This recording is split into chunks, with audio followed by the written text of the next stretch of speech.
Thank you. The next question is for candidate Brand. Due to the recent growth and the yet to be completed commercial projects, do you intend to recruit and retain adequate police staffing, especially in light of the declining number of quality candidates? The recent developments, such as Plaza El Segundo, has caused the need for additional police service and supervision, and that has, of course, costs money. Labor costs money. However, we're also bringing in quite a bit of sales tax that we weren't before on that land, and it's going to increase as the size of the center increases. It's got a long ways to go.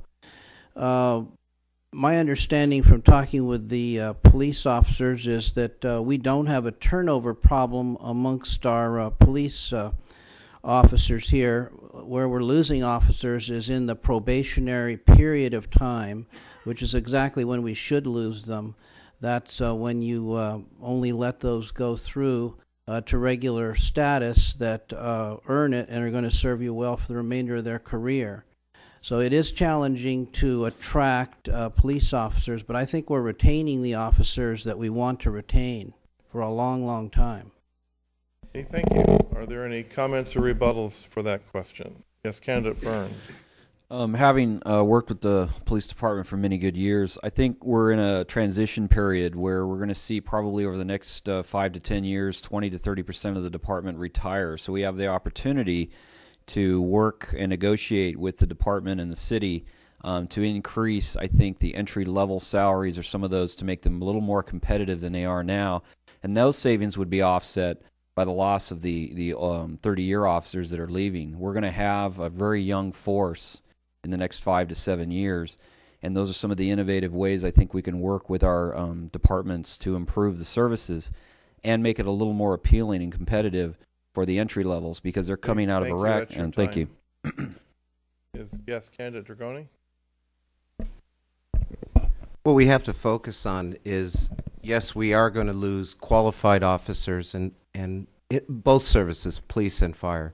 What we need to focus is attracting the personnel from a lateral standpoint from other cities. There's a very long process to go through the academy, and I was told that of 100 candidates, they recruit one. So what we need to do is make sure that we compete with the other cities that are vying for that one person, and that we can provide a better package than most South Bay cities. Thank you. Any other comments or rebuttals? Okay, we'll move on to a question for candidate Brand. Or, excuse me, that was it, right? You just answered that one? I did. We're one question away from completing the round of city council candidates, and that's a question for candidate Jacobson. This writer says that you are a fiscal conservative, yet recruitment and retention of quality police candidates is increasingly difficult. How do you propose to address that issue? We're going to have to come up with some innovative programs that will allow us to gain those entry levels that are quality candidates. I know that the department is trying other ways of recruitment. It is a very difficult question. I don't think just salary is going to do it, but salary is one area that needs to be probably increased a little on the applicants, the first-time officers. I don't like raising any fees and so forth. The questioner was correct, but when we have to fill out the force, we have to look at it. Thank you. Yes, and we also have to attract a diversity of experience in the police department, because what's common amongst many police departments around the country, you get old, young, and we're in that vicious cycle. So we have to get officers in at middle age or just slightly older, and we have to figure out what would interest them to coming to El Segundo. Thank you. Anybody else? Okay, that completes our questions for the council candidates, and I'd like to give candidate Hart, our city clerk candidate, a chance to respond to the question regarding the online access to public records. What I wanted to state was that the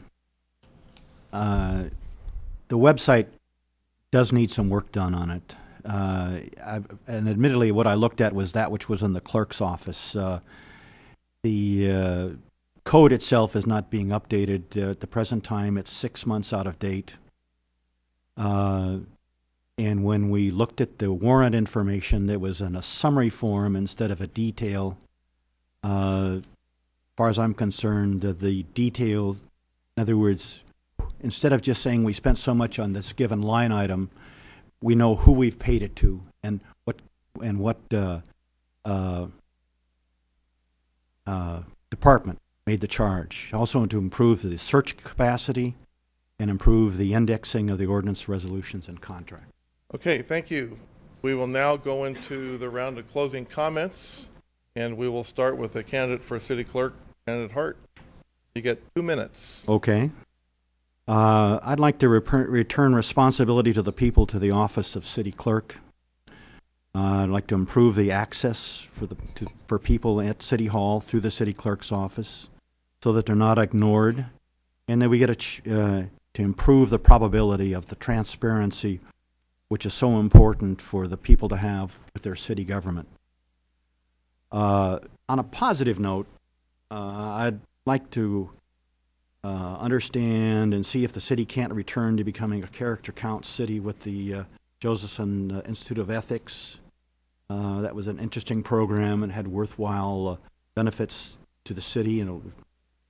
I think we should once again reinstate a citizen complaint form, which I find we don't have anymore. The City of Redondo Beach has a passport acceptance agency. This is where you can get a passport on a local level on a regular basis.